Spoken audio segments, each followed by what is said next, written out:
So, Shankar గారి direction అది ఎలా అనిపిచ్చింది? I think is a very good director అండి. ఎందుకంటే ఆయనకి తెలుసు ఏం కావాలని అండ్ మాస్ ఆడియన్స్ పల్స్ తెలుసు.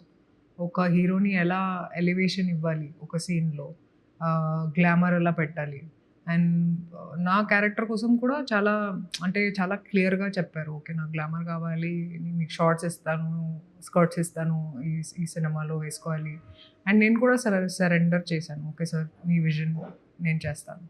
అండ్ కామెడీ టైమింగ్ కూడా చాలా బాగుంది హరీష్ శంకర్‌కి. అది నాకు అర్థమైంది చేస్తున్నప్పుడు. అండ్ కామెడీ చేయడానికి, విజువలైజ్ చేయడానికి కూడా అది ఈజీ మామూలు విషయం కాదది. So, I think he is very good with what he does and shoot చేస్తున్నప్పుడు కూడా the edit would go on in his mind. Editing చేస్తూనే ఉంటారు ఆయన. So, I think he knows exactly what he wants. And ఒక్క commercial సినిమాకి రెగ్యులర్‌గా I think it takes 140 days with a big star. కానీ పవన్ కళ్యాణ్ గారితో I think he finished it in 50 days and hats off to him. Okay.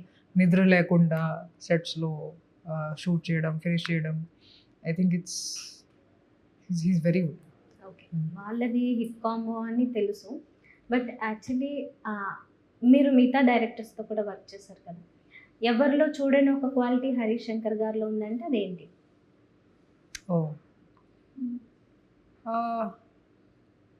చిన్న చిన్న విషయాలకి కూడా చాలా ఇంపార్టెన్స్ ఇస్తారు. ఓకే. చిన్న చిన్న ఎక్స్‌ప్రెషన్స్‌కి కూడా. కమర్షియల్ సినిమా ఉంటే కూడా he won't just leave it. He'll say no this is what I want, do it again అని చెప్తారు. సో, ఐ థింక్ అది కొంచెం డిఫరెంట్‌గా ఉంటది. ఓకే. సో, ఇంతకుముందు ఒక ఇంటర్వ్యూలో అన్నారు ఆయన, హీరోయిన్ మీద పెట్టిన శ్రద్ధ సినిమా స్టోరీ మీద పెట్టుండాల్సిందేమో అని. హీరోయిన్ మీద పెట్టిన శ్రద్ధ అంటే డ్రెస్సింగ్ మీద, బ్యూటీ మీద అది వేరే సెన్స్ కాదు. ఓకే. దానికంటే స్టోరీ మీద పెట్టుంటే ఇంకా బాగుండేదేమోనని సరదాగా ఆయన అన్నది. ఇందులో ఈ సినిమా చేసినప్పుడు అదేమన్నా కనిపించిందా? 2 విషయాల్లో పెట్టాలి. అంటే 2 విషయంకి ఇంపార్టెన్స్ ఇవ్వాలి. And I think he has given importance to us also. అది చెప్పొచ్చు. అవును. ఓకే. సో, కాలరెత్తారా ఈ సాంగ్‌కి ఆల్మోస్ట్ 2000 డాన్సర్స్‌తో అది చేశారు అని చెప్పారు. ఎన్ని డేస్ చేశారు ఆ song? 4 days. 4 days only. 4 days. Only కాదు 4 డేస్. అంటే చాలా ఉంటాయి. కోఆర్డినేషన్ చాలా సార్లు మనం మాస్ సాంగ్స్ 2 డేస్‌లో కూడా ఫినిష్ చేసాము. ఓకే. సో 4 డేస్ అంటే గుడ్ డేస్ టు షూట్.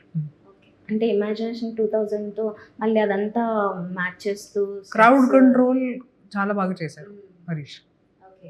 ఆయనకి తెలుసు ఎలా మేనేజ్ చేయాలని. కెరీర్‌లో ఎన్ని మూవీస్ చేశారు కదా! ఇది ఏ రకంగా స్పెషల్ అవుతుంది మీకు? తెలుగులో కెరియర్‌లో. ఫస్ట్ పవన్ కళ్యాణ్ గారితో పనిచేస్తున్నాను. అది it was one of my dreams to work with him. So, I think that is ఒక డ్రీమ్ కమ్ ట్రూ లాగా ఉంటుంది ఈ సినిమా. ఆ తర్వాత స్కేల్ వైజ్ అండి, అది ఐ థింక్ ఇది నా ఫస్ట్ బిగ్ కమర్షియల్ ఫిల్మ్ అది చెప్పొచ్చు. ఓకే. తెలుసు కదా మీద నాకు చాలా హోప్స్ ఉంటాయి ఎందుకో. అది ఆయన fan of Siddhu Jonnalagadda. Because ఆయన స్టోరీ రాస్తాడు, డైరెక్టరు, యాక్టరు అన్నీ కాబట్టి చాలా హోప్ ఉంది. ఎందుకో అది మంచి సాంగ్స్ ఉన్నాయి. సినిమా మాత్రం అలా వచ్చి ఇలా వెళ్ళిపోయింది. సో, దాని ఎక్స్పీరియన్స్ ఎలా అనిపించింది?